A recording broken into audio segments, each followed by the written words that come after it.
Jaylen Brown feeling it. Welcome into Celtics post-game live. Eddie House and Amina Smith here with you. The Celtics beat the Orlando Magic 114-97, and the Celtics 2-0 in this home-and-home series, 5-0 in this 5-game homestand.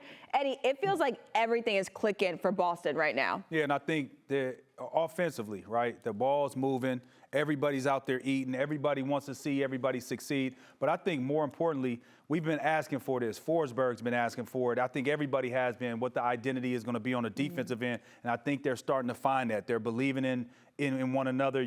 I really believe the leaders on the defense is, I don't believe I know it, is Drew Holiday and Derek White. Those two guys are they're pesky. They got quick hands. They get steals. They get a lot of deflections. And then when you bring Peyton in, he does the same exact thing. He's pesky. And Sam Hauser, a guy who doesn't really get the favorable whistles and doesn't get the acknowledgement that he's out there playing good defense. He comes up with steals. He comes up with good rebounds. So they're all buying in on that side of the court. We knew on that side of the ball, we all knew what they could do offensively. Once they start finding their rhythm and understanding how to play with one another, we knew that side of the ball would be fine, but it looked like the defense is catching up to that offense. We saw Jaylen Brown at the top of the show. 31 points in this afternoon win. He's the Abby Chin in TD Garden.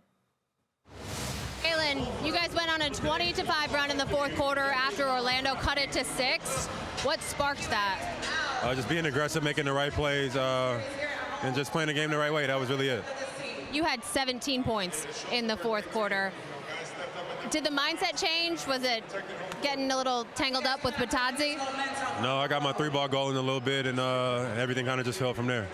I know you're more focused on defense, though, this season, and you guys held them for 3 quarters under 25. What allowed that? Great defensive effort. I think first half, Ben Carroll got out to a hot start. We stayed with the course. Drew did a great job of slowing them down in the second half, and that was everything and helped us get the win. Friday night, you said that first win against these guys was probably the biggest of the season.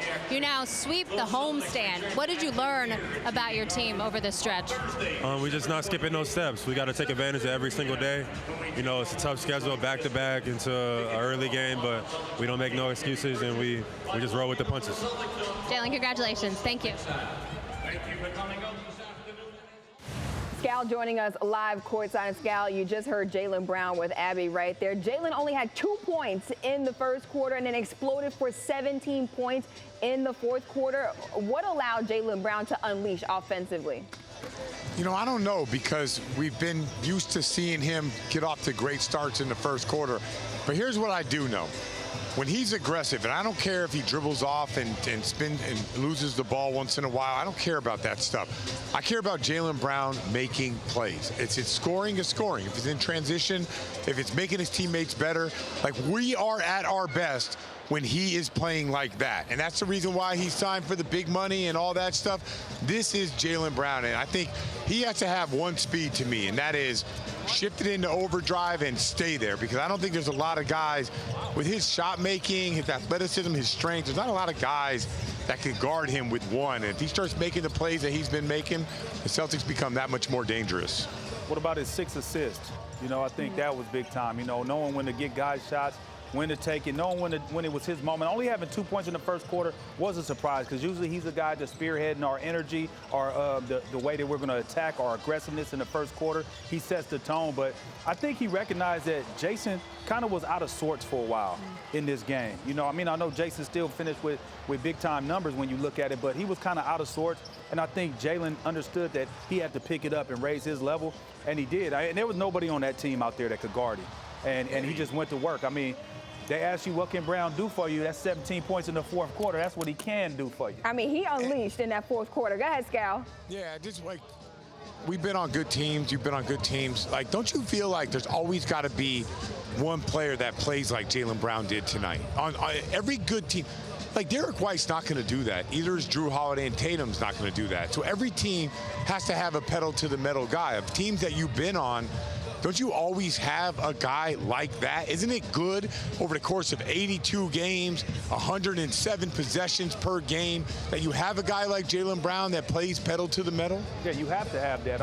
And it's because also not only does the team needs it, but it makes everybody else's level go up. When you have your leaders playing hard like that, everybody else plays hard. When he's getting down in his defensive stance, guarding Paolo in situations, everybody else is going to get down. But to your point, you have to have a guy that understands that he can close if he has to, or he can set the tone. I think usually, for the most part, we always look at Jason Tatum as our closer. He's the guy that's going to bring us home when we need to. Well, Jaylen Brown tonight, I think today, shows that, hey, man, listen, I know I usually start first quarters off, and I can make it happen in the first quarter, but don't get it twisted. I can take over games as well, and we've seen him take over games many a times, but this was a very impressive fourth quarter stretch because I felt like the game was teetering to where the Magic could get back into it, and he basically nixed that and cut their water off, and went to work and ended up getting this win, a big-time win. The Celtics finding different ways to win. All right, thanks so much, Scal. Let's take a look at the homestand results. The Celtics 5-0